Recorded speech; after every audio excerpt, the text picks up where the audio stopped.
পাশ্চাত্য ভাষার উপর, পাশ্চাত্য সংস্কৃতির উপর বেশি ধাবিত হচ্ছে। আমি বলি যে আমাদের বাংলা ভাষা নিয়ে যত জ্ঞান, যত পাণ্ডিত্য, বাংলা ভাষার প্রতি টানের যত কিছু, আমরা কিন্তু ওই আমাদের গেটের বাইরেই ছেড়ে আসি। আমাদের বক্তৃতা ওই গেটের বাইরেই থাকে। যেই আমরা গেটের ভিতরে ঢুকি, ডাইনিং টেবিলে বসে ব্রেকফাস্টটা কর, পাপা বলে ডাক, মাম্মি বলে ডাক। Hello friends, good afternoon. Tinsukia college থেকে আমি চন্দন মজুমদার বলছি।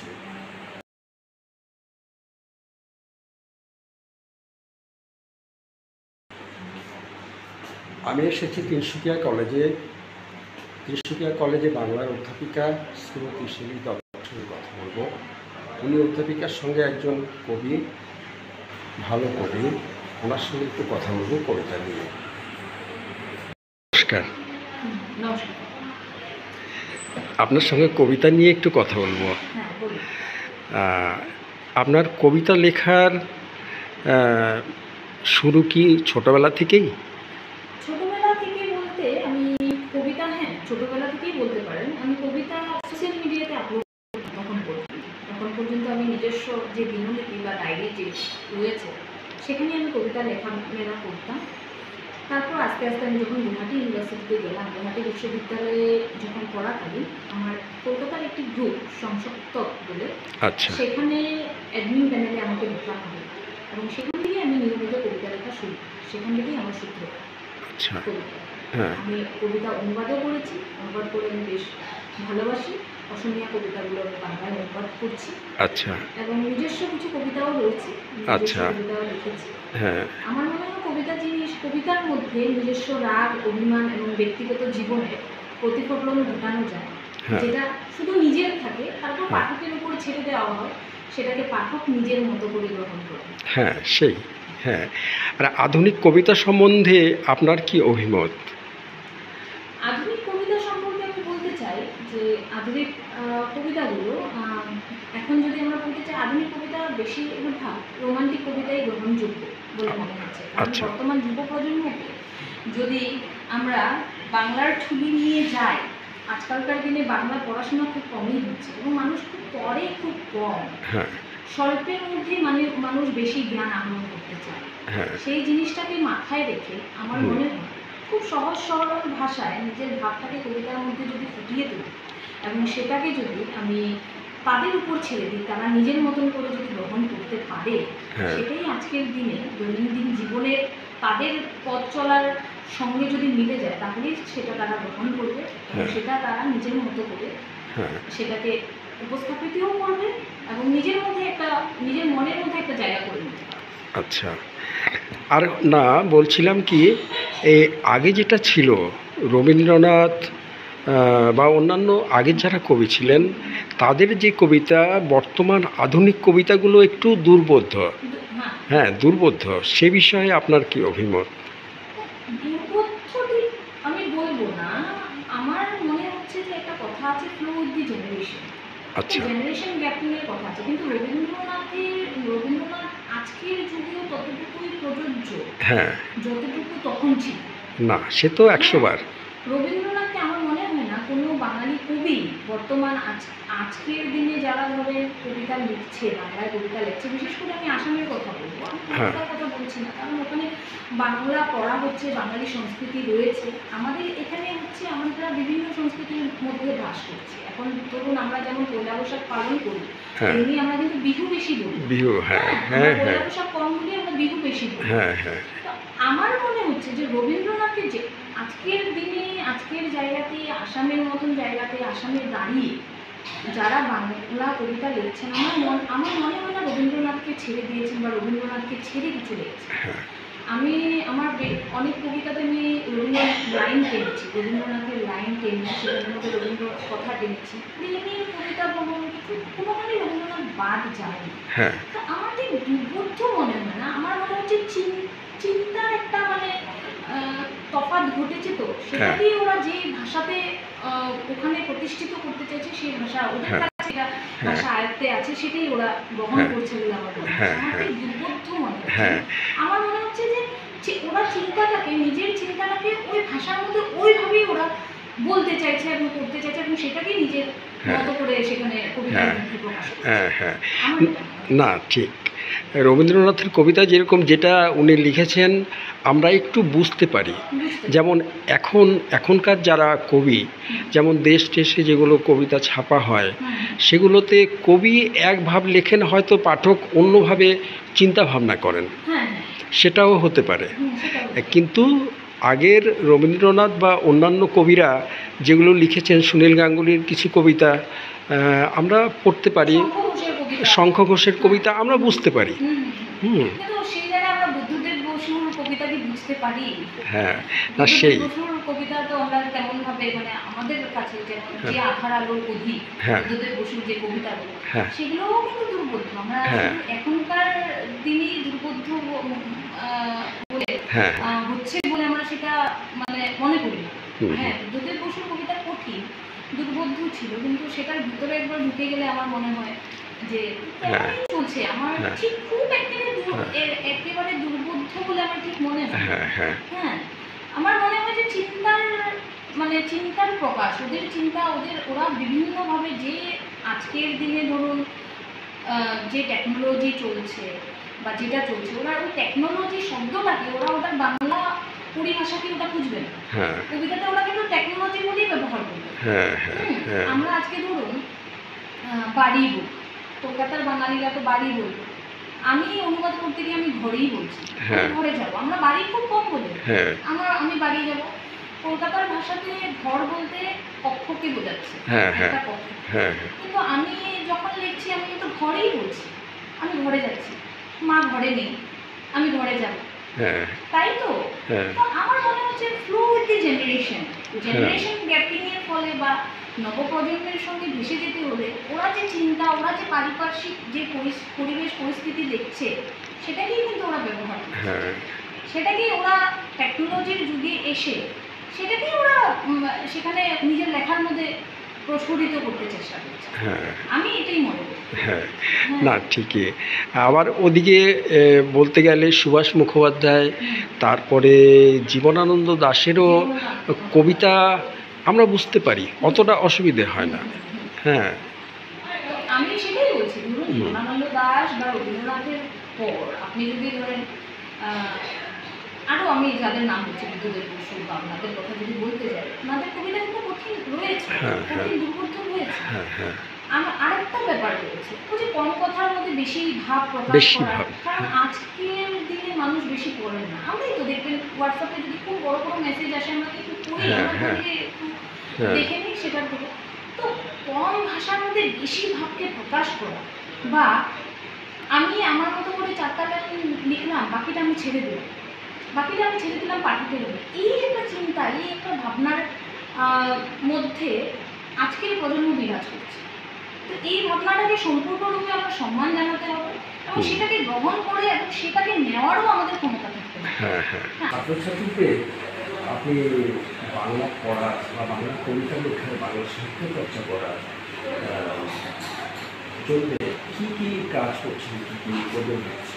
আমি যখন প্রথম এই কলেজে আসি, এই মহাবিদ্যালয়ে যখন আমি জয়েন করি, তখন ছাত্র সংখ্যা খুব কমই ছিল। আমাদের স্যার আছেন সুশান্ত স্যার, ভীষণ মানে পাণ্ডিত্যের অধিকারী, মানে তো ওনার মতো করে পড়াচ্ছেন। তো জেনারেশন গ্যাপ একটা রয়েছে স্যার আর আমার। তো এই জেনারেশন গ্যাপের জন্য হতে পারে যে আমি স্টুডেন্টদের সঙ্গে, ছাত্রদের সঙ্গে বেশি কানেক্টেড হচ্ছি, বেশি কানেক্ট করতে পারছি, বেশি যোগ স্থাপন করতে পারছি। তার কারণটা হচ্ছে ওরা ভয়ও করে থাকে। হ্যাঁ, কোনো একটা কিছু বলে ধরেন আমি যখন প্রথম বললাম তোমরা কবিতা ভালোবাসো ক্লাসে, আমার এখনও মনে আছে 2020-এর সেই ঘটনা। হ্যাঁ, তোমরা কবিতা ভালোবাসো না ম্যাম, ভালো লাগে না। কেন ভালো লাগে না? এটা যদি স্যার বলতেন তাহলে কিন্তু ওরা চুপচাপ শুনে নিত। হ্যাঁ, যেহেতু আমি বলছি, তো বলছে না ম্যাম ভালো লাগে না। বললাম কেন ভালো লাগে না? ম্যাম বুঝি না। কেন বুঝো না? ভালো লাগে না, গল্প পড়লে ভালো লাগে, কবিতা পড়লে ভালো লাগে। তখন আমি কি করলাম, ওদেরকে প্রথমে যে বললাম রোমান্টিক কবিতা, আমি আমার লেখা 2টা কবিতা লিখেছি। একটা ছিল এবার ফিরাও মোড়ে, যেখানের মধ্যে যেটার কাহিনী হচ্ছে শেষে মেয়েটি, এটা আসলে আত্মহত্যার একটা পথ, যে শেষে আত্মহত্যা করে এবং আত্মহত্যা করার আগের যে চিঠি সেটা নিয়ে কবিতা এত ভালো পেয়েছে। প্রথমে আমি পড়েছি, আমি এই যে বললাম খুব ছোট করে লিখেছি, কম কথা মধ্যে বেশি ভাব প্রকাশের একটা তাড়া করে, বেশি ভাব প্রকাশ করি। তো ওটা যখন ওদেরকে বোঝালাম, তারপর প্রথম পড়লাম, 2-3বার পড়লাম, তারপর ওদেরকে বোঝালাম। প্রথমে আমি বলিনি যে সেটা আমি লিখেছি, আমি ওদেরকে বোঝানোর পর, যেহেতু রোমান্টিক কবিতা, ওরা খুব মন দিয়ে শুনছে। পরবর্তীতে যখন আমি কাহিনীর আকারে সেটা তুলে ধরলাম, ওদের আরও ভালো লাগলো। তারপরে আমি বললাম যে এটা কে লিখেছে জানো? কে লিখেছে? শেলিদত্ত। শেলিদত্ত মানে? বললাম আমি লিখেছি। তখন ওরা বলছে যে ম্যাম এভাবেও কবিতা লেখা যায়? এভাবেও কবিতা লেখা যায়। যেহেতু এটা রোমান্টিক কবিতা ছিল, তাই কিন্তু ওরা গ্রহণ করেছে। এখন যদি আমি ওদের কোনো তত্ত্বমূলক কবিতা বলতাম, ওরা কিন্তু গ্রহণ করতো না। ওদের সম্বন্ধে প্রথমেই আমাদের সহজ সরল করে তুলে ধরতে হবে কবিতার ভাবকে।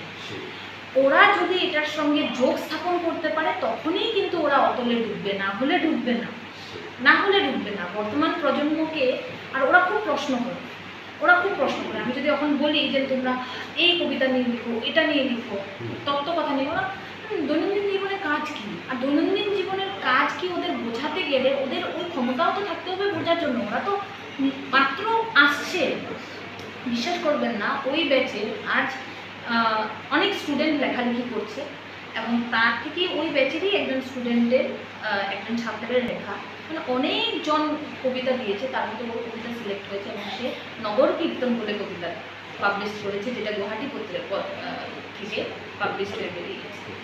এটাই হচ্ছে কথা। আমার কথা হচ্ছে, আমি যদি ধরে বসে থাকি যে না আমি শিক্ষক, স্টুডেন্টদের আর শিক্ষকের মধ্যে থাকবে, ওদেরকে বোঝাতে হবে। আমি ক্লাসে সবসময় বলি আমি তোমাদের শিক্ষক, আমি তোমাদের বন্ধু না, আমি তোমাদের বন্ধু না। কিন্তু হ্যাঁ, শিক্ষকের সঙ্গে বন্ধুত্ব স্থাপন করা যায়, কিন্তু ওই যে সীমারেখা আছে ওটা থেকে বেরিয়ে আসতে দেওয়া যাবে না। আমি তোমাদের শাসনও করবো, তোমাদের ভালোও বাসবো, তোমাদের সঙ্গে হৈহুল্লোড়, কিন্তু ওই যে তোমাদের আবদার আমি রাখতে পারবো, কিন্তু আবদার রাখতে আমি বাধ্য নই। তোমরা আবদার করবে, আমি রাখবো, সেই জায়গাটা আছে, কিন্তু তোমাদের সব আবদার যে আমি রক্ষা করবো সেটা নয়। তাই ওদেরকে এই কথাগুলো বলার কারণ আমার সূত্রপাতটাই হয়েছে রোমান্টিক কবিতা। রোমান্টিক কবিতা দিয়ে শুরু করে ওরা এখন সেগুলো নিয়ে লিখছে, লিখে ওরা সমাজ নিয়ে লিখছে, ওরা সমাজ নিয়ে লিখছে। এই নগর কীর্তন কবিতাটা কিন্তু সমাজের বাস্তবতার প্রতি। বর্তমান যারা লিখছেন আপনার ছাত্রছাত্রীরা, আরও অন্যান্য যারা, আপনি একজন অধ্যাপিকা, আপনি কি বলবেন যে ওদের কি উপদেশ দেবেন, কিভাবে এগিয়ে যেতে হবে? এগিয়ে যেতে দেখুন, এখন বর্তমান সমাজ এটা পাশ্চাত্য ভাষার উপর, পাশ্চাত্য সংস্কৃতির উপর বেশি ধাবিত হচ্ছে। আমি বলি যে আমাদের বাংলা ভাষা নিয়ে যত জ্ঞান, যত পাণ্ডিত্য, বাংলা ভাষার প্রতি টানের যত কিছু, আমরা কিন্তু ওই আমাদের গেটের বাইরেই ছেড়ে আসি। আমাদের বক্তৃতা ওই গেটের বাইরেই থাকে। যে আমরা গেটের ভিতরে ঢুকি, ডাইনিং টেবিলে বসে ব্রেকফাস্টটা কর, পাপা বলে ডাক, মাম্মি বলে ডাক, এগুলো আসে। আমার মনে হয় দেখুন, শিক্ষক যত কিছুই করুন না কেন, শিক্ষকেরও একটা কোথাও না কোথাও একটা মানে একটা গ্যাপ থেকেই যায়। কারণ আজকে যদি কারো মা বাবা বলে যে না আমার মেয়েকে আমি ওখানে পাঠাবো না, একজন শিক্ষক কিন্তু জোর করতে পারবেন না যে না আপনি পাঠান এখানে কবিতা। হ্যাঁ, বোঝাতে পারবেন, তাদেরকে সেখানে অন্ধকার থেকে আলোতে আনার একটা প্রচেষ্টা করতে পারবেন, কিন্তু তার থেকে বেশি কিন্তু কিছুই না। আমার মনে হয় এখন মা বাবাদের এই যে আমরা যে একটা পাশ্চাত্য সভ্যতার মধ্যে মিশে যাচ্ছে, এবং সেখানের মধ্যে সম্বোধনগুলো কোথায় যেন হারিয়ে যাচ্ছে। মাসিমা, কাকিমা, জ্যাঠামশাই, জ্যাঠা বাবু, কাকা বাবু, এগুলো হারিয়ে গিয়ে একটা ডাকে পরিণত হচ্ছে আঙ্কেল। আমার মনে হয় এটা বাড়ি থেকেই শুরু করা প্রয়োজন। মামাকে মামা বলেই ডাকতে শেখান, মাসিকে মাসি বলেই ডাকতে শেখান, বরং মাসি মা বলতে শেখান, যদিও পুরনো। তাহলে বোঝা যাবে যে মাসি যিনি মার মতনই, মার মতো। আমার মনে হয় এগুলো থেকেই ধীরে ধীরে ধীরে ধীরে সূত্রপাত করা উচিত। না হলে বাঙালি জাতি থেকে যাবে, বাংলা ভাষা ওই স্মৃতিতেই ভাসবে, উড্ডিন পাখির মতো উড়ে বেড়াবে, কিন্তু তার কোনো স্থাপত্য হবে না। সেই, আপনি কি শুধু কবিতাই লেখেন না অন্য কিছু গল্প লেখেন? আমি গল্প বিশেষ লিখি না, আমি কবিতা লিখি এবং আমি প্রবন্ধ, বক্তৃতা আদি এসব নিয়ে আমি আছি। আচ্ছা। হ্যাঁ, আমি প্রবন্ধ পড়তে বেশ ভালোবাসি। আমার প্রবন্ধে আমি গবেষণাও করেছি যে আমি দর্শন কেন্দ্রিক ফিলোসফি আচ্ছা। ফিলোসফি ভাষা। আমি এই প্রবন্ধ পড়তে খুব ভালোবাসি এবং কবিতা লিখতে ভালোবাসি। আর আমার গল্পের প্রতি আমি গল্প পড়তে ভালোবাসি, হ্যাঁ কিন্তু গল্প লেখার প্রতি আমার তেমন হ্যাঁ দখল নেই। হ্যাঁ হ্যাঁ। আপনার কি কবিতার বই বেরিয়েছে? কবিতার বই না, কিন্তু বিভিন্ন জায়গা বিভিন্ন থেকে, বাংলাদেশ, ছাপা কলকাতা, শিলচর, গুয়াহাটি, বিভিন্ন জায়গা থেকে আমার কবিতা বেরোচ্ছে। কিন্তু বেরিয়েছে। কবিতার বই প্রকাশ করবো বলে এখনো ভাবিনি, আচ্ছা। এখনো ভাবিনি কবিতার হ্যাঁ বই হ্যাঁ প্রকাশ হ্যাঁ করবো। হ্যাঁ। আর আগামীতে আপনার কি ইচ্ছে? কবিতার বই প্রকাশ করা ছাড়া আর এমনি অন্যান্য কবিতা নিয়ে বা সাহিত্য নিয়ে আপনার কি ইচ্ছে? আপনার নিজের বা ছাত্রছাত্রীদের নিয়ে আপনার কিছু ইচ্ছে আছে? অবশ্যই ইচ্ছে আছে। আমাদের বাংলা সাহিত্য সভা অসম তিনসুকিয়া শাখার আমি বর্তমান সম্পাদক। আচ্ছা আমরা সেদিনই একটি সভা বসালাম এবং সেখানের মধ্যে আমি প্রস্তাব রাখলাম যে আমরা একটি ছড়ার সভা করব। আচ্ছা, খুব ভালো। আমরা ছোটবেলা অনেক ছড়া শুনেছি, হুম অনেক ছড়ার মধ্যে বড় হয়েছি। যেহেতু এখন একান্নবর্তী পরিবারের চল নেই, ধীরে ধীরে ধীরে ধীরে পরিবার ছোট হয়ে যাচ্ছে। হুম তা হতে পারে যে নিজস্ব চাহিদার জন্যই, কারণ মা বাবা দুজনেই উভয়ই চাকরি করেন, তাই বাইরে থাকা হয়। কোনো দুর্গাপুজো, দুর্গোৎসবে বা কোনো সামার ভ্যাকেশন থাকলে গরমের বন্ধের দিনেই আমরা যাই। তখন বাচ্চারা যে সেই পরিবেশ সেটা পায় না, যেটা আমরা ছোটো থেকে ছড়া শুনে, ছোটো ছোটো ছড়া শুনে বড় হয়েছি। হ্যাঁ হ্যাঁ এখনকার বাচ্চারা জনি জনি, টুইঙ্কেল টুইঙ্কেল এগুলো শুনেই বড় হয়েছে। হ্যাঁ তো আমার ইচ্ছা সেই ছড়ার চল আবার ফিরে, জোর করে নয়, হুম ভালোবাসার সঙ্গে, আবেগের সঙ্গে, তাগিদের সঙ্গে। হ্যাঁ তাই আমি আমার এই পরবর্তী আমি যেটা ভেবেছি পরবর্তীতে করার জন্য, আমি আরও এই বাংলা সাহিত্য সভার সঙ্গে আরও ছাত্রদের, নবপ্রজন্মদের এবং তাদেরকে দিয়ে আমি অনুষ্ঠান পরিচালিত করি যে তোমরা ছড়ার একটা সভা করো। ধরুন প্রাথমিক স্তরেরই থাকবে, মা বাবারা সেখানে ছড়ো, বাচ্চারা এসে সেখানে পড়বে, সেখানে পড়বে। যদি নিজের সামর্থ্য মতো, সবার সামর্থ্য মতো কিছু উপহার দেওয়া হবে, যাতে ওরা ছড়া শিখুক। টুইঙ্কেল টুইঙ্কেলের বাইরেও যে ওদের নিজস্ব বাংলা ভাষায় যে ছড়া রয়েছে, অসমীয়া ভাষায় ছড়া রয়েছে, হিন্দি ভাষায় ছড়া রয়েছে, ওরা ছড়াগুলো নিজের মধ্যে আনুক। যেটা আগে আমরা ছড়া শুনে বড় হয়েছি, আগে আমাদের ছড়া শুনিয়ে ঘুম পাতানো, ঘুম ভাঙানিয়ার গান শুনতাম।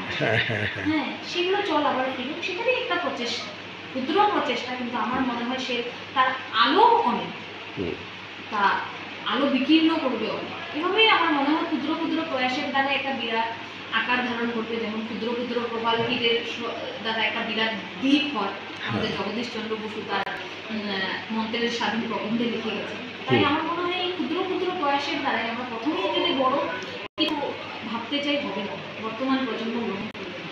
আমার মনে হয় এই ক্ষুদ্র ক্ষুদ্র প্রয়াসই একসময় বড় আকার ধারণ করবে।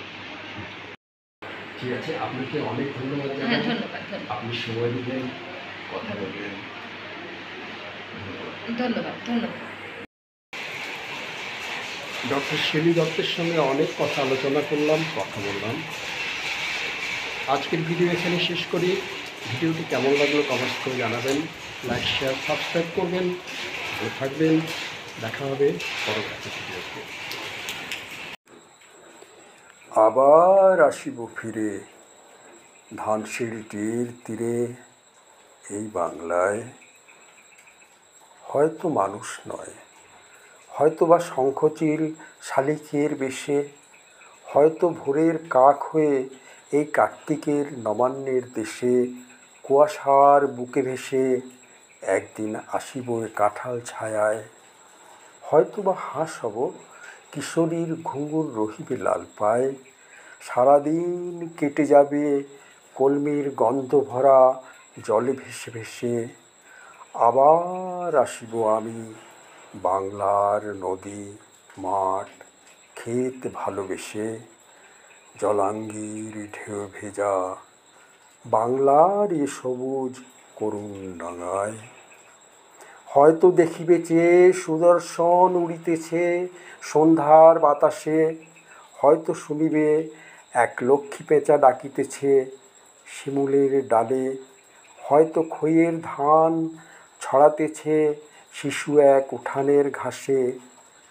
রূপসার ঘোলা জলে হয়তো কিশোর এক সাদা ছেঁড়া পালি ডিঙা বায়, রাঙা মেঘ সাঁতরায়ে অন্ধকারে আসিতেছে নীড়ে, দেখিবে ধবল বক। আমারই পাবে তুমি ইহাদের ভিড়ে।